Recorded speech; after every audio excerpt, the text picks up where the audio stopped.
If one man's trash is another man's treasure, then today's guest is basically the King Midas of secondhand retail. Welcome to Business Talk with me, Michael Avery, where we continue to talk to the business leaders shaping South Africa's economy. And as we step into the new year, one thing is clear. Secondhand shopping is no longer just a niche market. It's a mainstream movement. And it's not just the economic factors.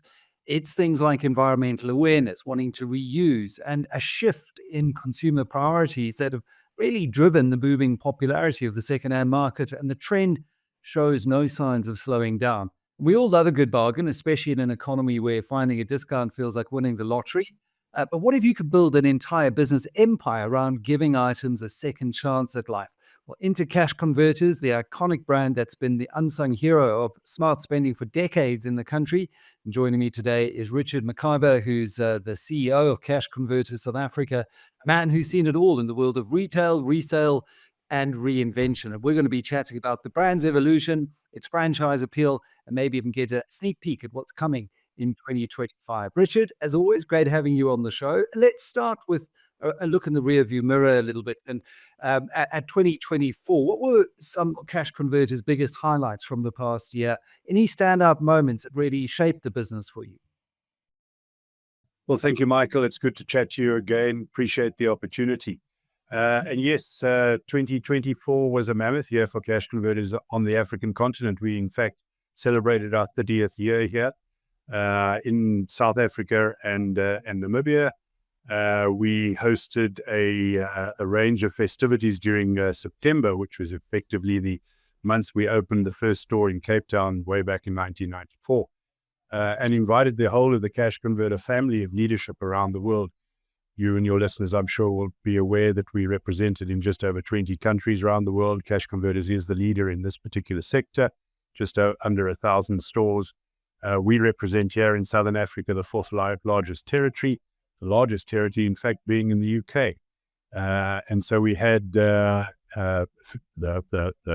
whole of the leadership of Cash Converters in South Africa for these festivities. And I must say, and I was very proud that we represented, as part of this international family, the brand extremely well. So that was kind of the highlight. We had all of our franchisees and many of our senior management around during those festivities. And it was really fantastic to see a tangible representation of 30 years worth of hard work as we grew the business from one store to now just touching 100.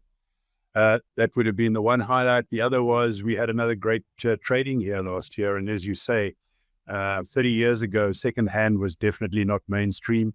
It now is mainstream in the context of the recycle, reuse, repurpose environment.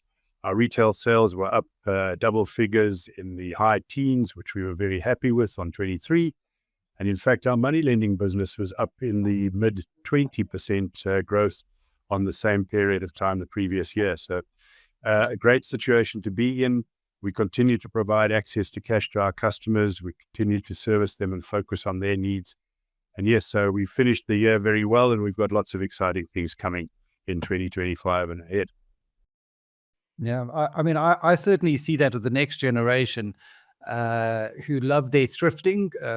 That's what they call it. And they love going and looking at things that were pre-loved, especially clothing items. I was in Dublin recently, and there's so many stores that are catering to this now. So it's a massive trend. But I just think the Cash Converters homegrown story is just a phenomenal entrepreneurial story in and of itself. You obviously become known for secondhand sales, but there's a lot more under the hood. To your earlier point, you know, the cash lending business is showing really impressive growth. So maybe you could just unpack the different offerings that the business provides to its customers beyond just buying and selling goods. So at a very high level, the business is fundamentally about providing our customers that we service in a community with what we refer to as access to cash. And we try to do that in a range of different ways. So if you look at Cash Converters as a brand, we've got two businesses under that brand. One is a retail business, and the other one is the access to cash business or a money lending business. The retail business is focused on secondhand, as everybody understands. stuff you've got lying around at home you no longer need, that you're tripping over in the garage and all that type of stuff. Easy, convenient way to convert that into cash. Bring it to cash converters and we've provided you with cash for it. Transaction takes 10 to 15 minutes and you're out the door with some cash and no longer have all the stuff lying around at home. So that's really where we started in 94. With the advent of the National Credit Act in 2007, we then had an opportunity to bolt on to that business model, money lending against secured goods, which is effectively where Cash Converters is based, or its home base when it started in Australia in 84, and the fundamental product of the Cash Converter model. So pawnbroking, which is secured money lending. So I, as an example, would bring my iPad into your store. I'd borrow 5,000, 10,000, whatever it is from you, leave the iPad with you. Period of time is for a 30-day period of time. We're having this interview on the 5th of Feb. So I would, in that example, need to come back by the 5th of March. I pay you the 1,000 Rand plus the fees. You give me my iPad back. Very, very simple transaction. That we implemented roughly around about 2009, 2010, and rolled that into the network. And now we had two opportunities for a consumer to gain cash from us. One, they sold the item directly to us, or two, they used it as security to raise debt.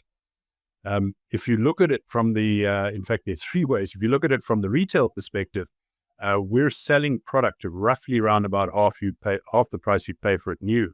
So in that context, you're buying product and saving 50% cost for the utilization. So that's another way of accessing cash. And then in the early 2010s, we rolled out an unsecured money lending product to the network, our franchise network at that point in time. And that's a typical short-term money lending product, which anybody like FNB or Capitec or any of the big banks or microlenders would be in, something similar to that. So what we then had is an opportunity or a basket of services for the consumer to pick what suited them at a point in time to raise cash.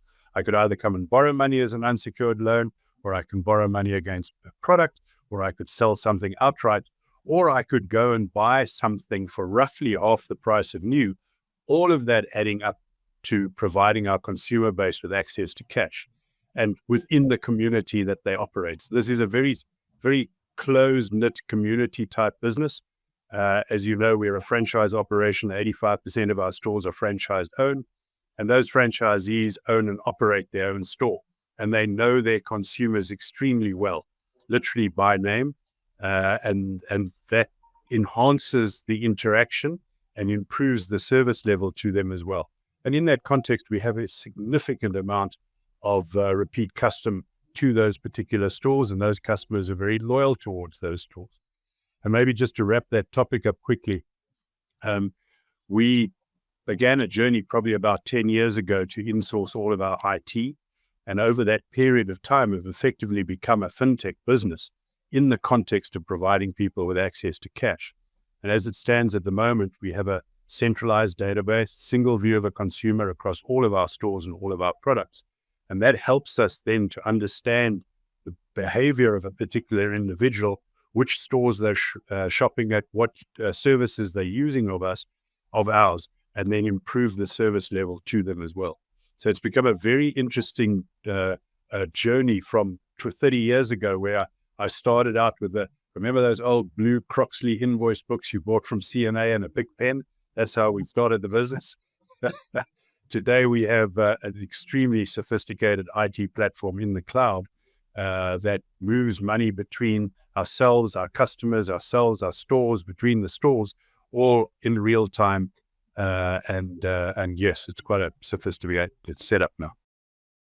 Absolutely. You know, I mean, it's that data that you have on the customer journey and how to better service them. I mean, you can see through that diversification how that approach is benefiting customers who are looking for access to cash in whatever form. I think few brands can stay relevant for decades, though. And obviously, this evolution speaks to how you've done that. But from your vantage point, how do you think Cash Converters managed to maintain its appeal to South African consumers despite all of the changing retail trends and the tough economy that we've seen in South Africa over the last while?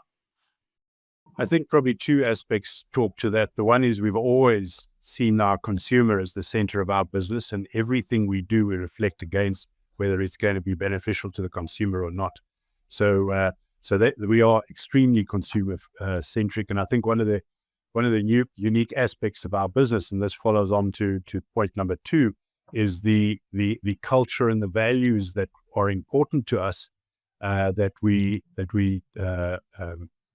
ensure are driven into our store level from our franchisee, and that one of the core values in our business is respect, and we really do look after and respect our customers. And I think that relationship with a owner-operated person in a store and the relationship with his consumer, you seldom find in today's world where everything seems to be so transactional. The relationship is very important to us, and I think in a significant way that has contributed to our sustainability over the years. In fact, to give you an example, the first franchisee that I signed in 1990, we opened in 94, I signed in 96, literally sold his business last year. So that's something like 28 years after being with us in the same position for that period of time. And clearly the man was like the mayor of his town, and knew every one of his customers over that period of time. That's almost 3 decades. You can see your customers walking in with a newborn baby and know that they celebrated 21st birthday, the other day or the other week. So it really has a lot to do with the underlying culture of our business, and secondly, the expression of that in the context of how we relate to our consumers.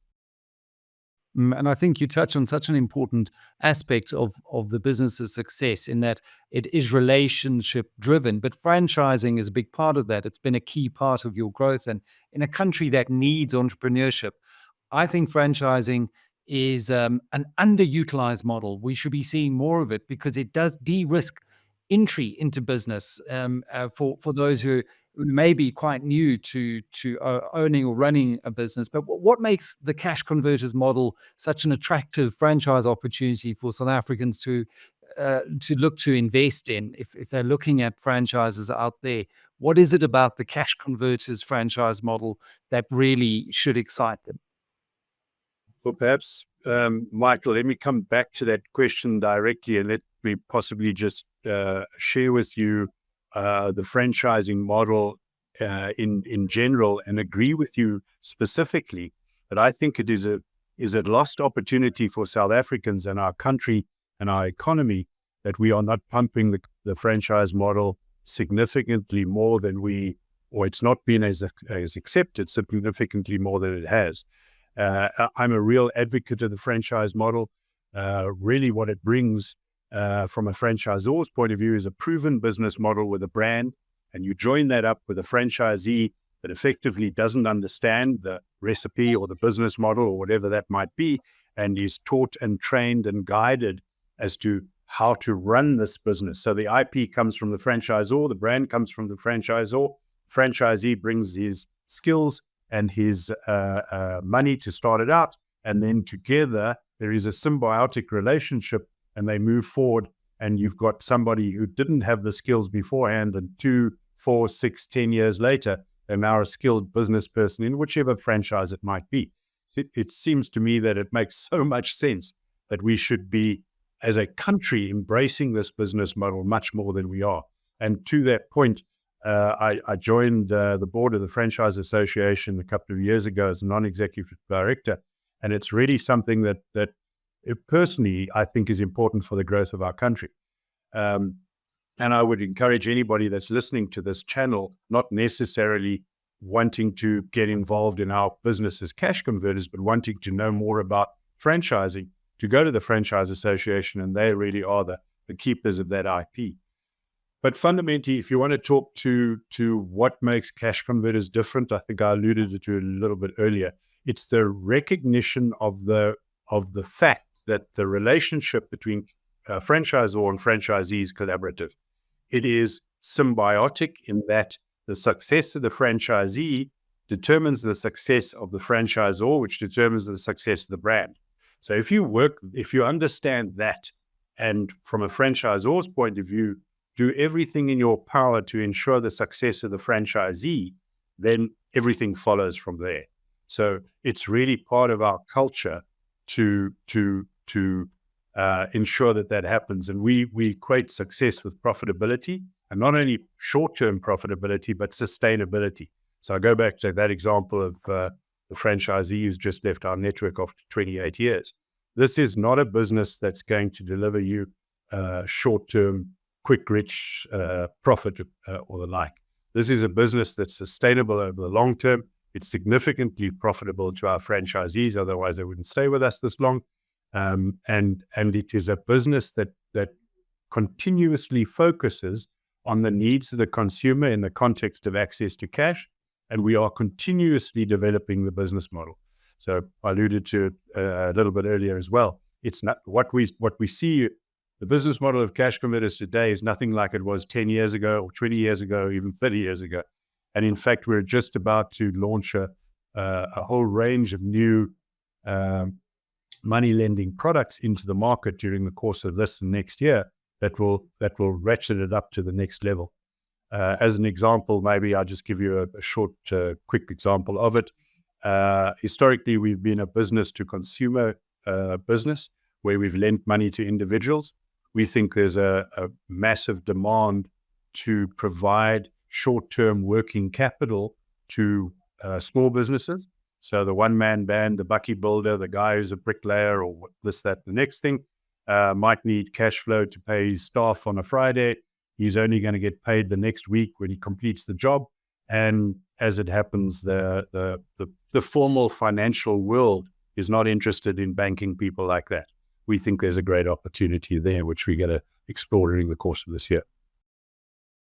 Fantastic. I was going to ask you if you had any exciting plans in the pipeline, and that to me sounds really exciting. And to your point, I think, we just see it in the resilience of South Africa's economy. There is a very large kind of unbanked informal market out there. The bucky builder, the plumber that I had to call out to my house over the weekend because the pipe burst, and looking for that short-term working capital and can't necessarily go to a formal bank to get access to that. So I think there's a huge opportunity. Richard, as always, thanks so much for joining us today. It's always great to hear how businesses like Cash Converters continue to innovate and to thrive and to support the South African economy in the way that you do. So I wish you everything of the best for the year ahead in a world where Trump is certainly going to ensure that we have to be agile and on our toes at all times. Take care. Absolutely. Thank you, Michael. Thanks for the opportunity. Bye-bye, everybody.